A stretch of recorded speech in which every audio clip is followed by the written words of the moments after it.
Welcome to another fantastic edition of Insights. My name is Victoria Allwell. I'm excited to have a different experience with you today. Guess what? Just guess. I have an international prince with me today. Oh my God, he's a royal prince to the Royal Dynasty House of Maurice, New York, United States of America. And yes, I feel so honored to have you here, sir. Thanks for joining us on Insight today. I find your story a little more terrific than the norm. And of course, I would allow you to share in a bit. But let's get started with you telling us about yourself. Thank you. Good morning, Victoria. My name is Professor Prince Blessing Lawal. I'm the founder of Global Socio-Economic Financial Evolution Network, the network that is global in nation and is an affiliate of United Nations with over 700 ambassadors in 90 countries. I'm just a young man of 40 years of age, hailed from Ondo State, Nigeria, a trained economist, diplomat, administrator, chartered accountant, chartered treasurer, chartered financial analyst, and a representative and signatory to the United Nations SDG Accord. I'm a married man, blessed with 3 children, and currently I'm working as a humanitarian and a professor. Amazing and big profile. Yeah, your profile shows that you have acquired over 250 academic certifications from top institutions like University of London, Stanford, MIT, Harvard, and the like. My goodness, what was the time frame to achieve 250 certifications, and how did you go about it? That's huge, 250. Thank you. Well, everything borders on determination and focus. Right from my childhood, I've always been a man of focus, a man of determination, and a man of great resilience. I gave myself a period of 5 years to undergo 100 certifications from across the globe, but I ended up with over 250 certifications from different institutions, from different parts of the world. And I would like to let you know that my passion for global knowledge has spurred me into acquiring all these certifications, both online and at the physical campuses. And I will also let you know that this couldn't have been possible without my investment, huge investment in these certifications. I invested a lot of money, millions of naira, and time in this period of 5 years. And while I was doing this, a lot of my colleagues and friends and even family members saw me as a mad person. That how could a man be investing so huge money in acquiring various kinds of certificates? But I had a goal, I had a vision, a global vision, and for me to materialize my vision, I need a global knowledge. Therefore, I went to different schools, different countries, both and to acquire all this knowledge. So it took me 5 years, and for a period of 3 good years, I was not sleeping for more than 3 hours per day. So I slept 3 hours on a daily basis. In 5 years, you achieved 250 certifications, sir. You were sleeping for 3 hours every day, and you didn't have a breakdown? You didn't have any health problem? No, once I had little knowledge about health, because part of the certifications I got were also from health and my elementary knowledge of biology and science. So I was eating well, and I was drinking a lot of water and nutritious food. So I didn't break down at all. I was hale and happy. Okay, you mentioned. All right, great. You mentioned that you invested a whole lot of money into this, into your education and certifications. How were you able to raise funds? Yes, I was involved in a lot of local businesses, buying and selling, and I was also working as a banker. So I was earning salary, I was having some incomes, and I was investing those money into my education. Wow. Okay, could you share, apart from your certifications and all, could you share a bit of your pain story before you got to where you are today?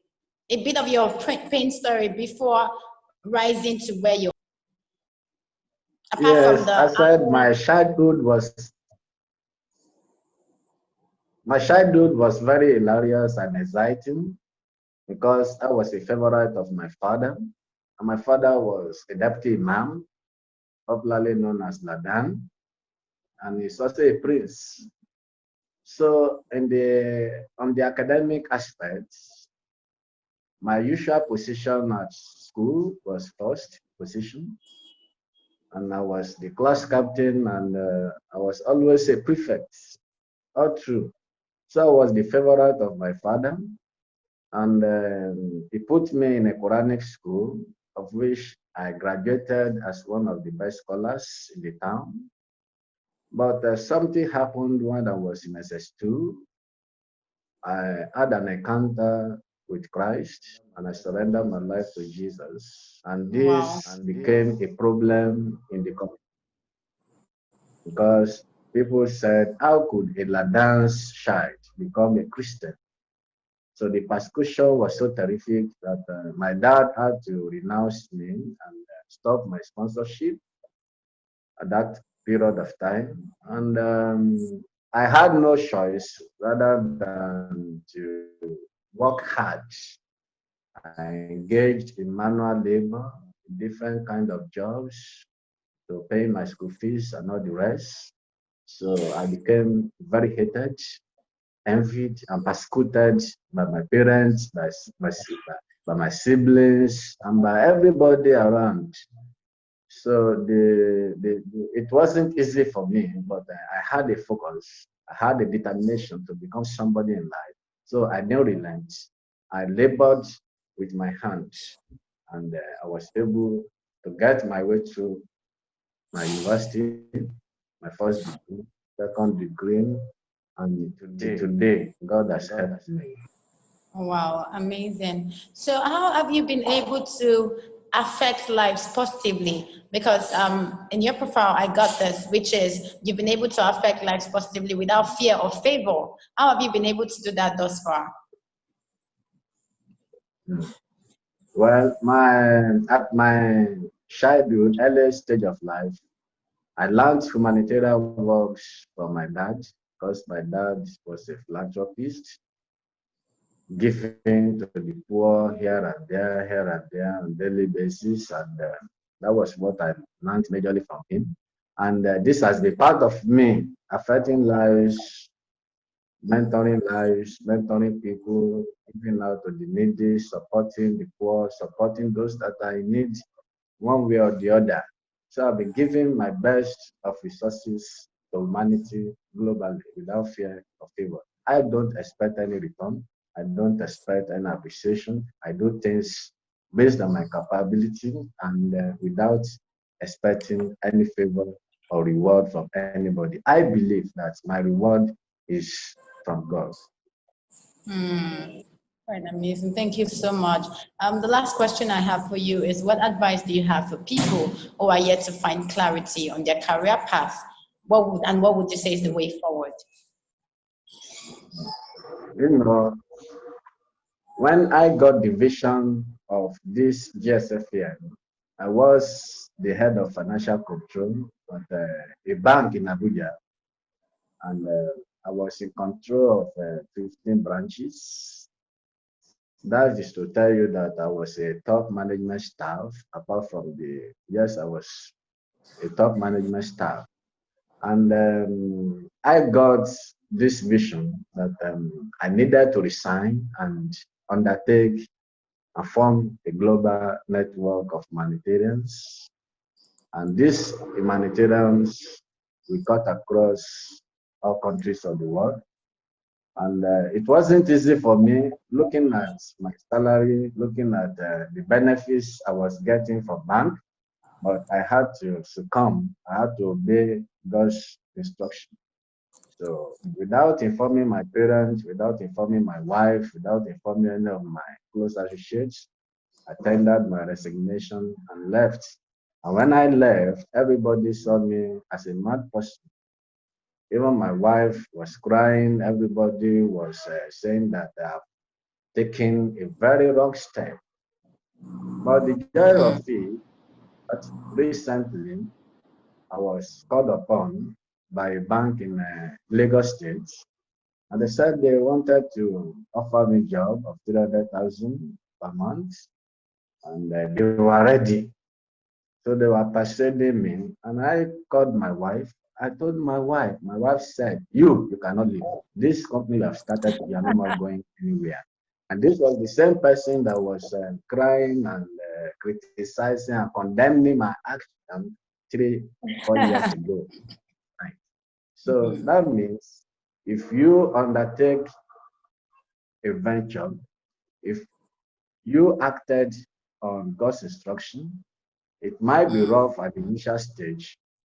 People might condemn you at the initial stage. They might see you as a mad person, but in the long run, they will celebrate you. You'll be celebrated by others. So I want to encourage the younger ones to have vision. It is that vision that will bring enthusiasm in you. It is that vision that will bring out the best in you. You will now become very focused and resilient, because everything will not be bed of roses, but with focus, resilience, determinations, you will achieve your goals. You become a celebrity. So the younger ones should remain focused, should have vision, and should not be egocentric, should have humanity at heart. Because the motive behind any action you take will go a long way in determining the result you will get. So a lot of people are into entrepreneurship because they wanted to make money. A lot of people funded one organization or the other because they wanted to be applying for funding here and there. But you, when you have humanity at heart, all those things will come naturally at the right time. So your motive must be pure. And when you have a pure motive, then you have to now be focused. You must not lose attention, because a lot of distractions are out there. But you as a person with a global vision, with a specific vision, you have to remain focused and resilient. You must never give up. Looking forward to that very day that you become a global icon or celebrity. Thank you. Oh, wow. Interesting. You need determination, focus, resilience to everything that you need to achieve here on earth. And of course, to not be egocentric like Prince Blessing Lawal just shared. It's very important that you are ready to put in so much hard work. We keep hearing the same thing: hard work, determination, focus, passion. Have a vision too, because you can't drive anything without a vision. A man without a vision is set to perish, definitely. It's not just enough to have knowledge. You must have a vision. You must have a plan. You must also have a goal towards your achievement. In 5 years, Prince Blessing Lawal achieved 250 academic certifications, and that is mind-blowing. That's a man who is driven.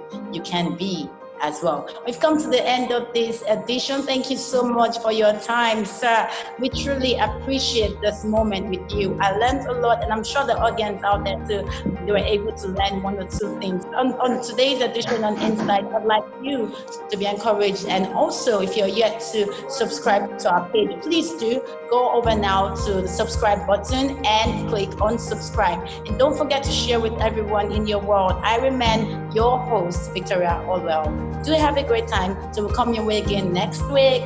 Bye.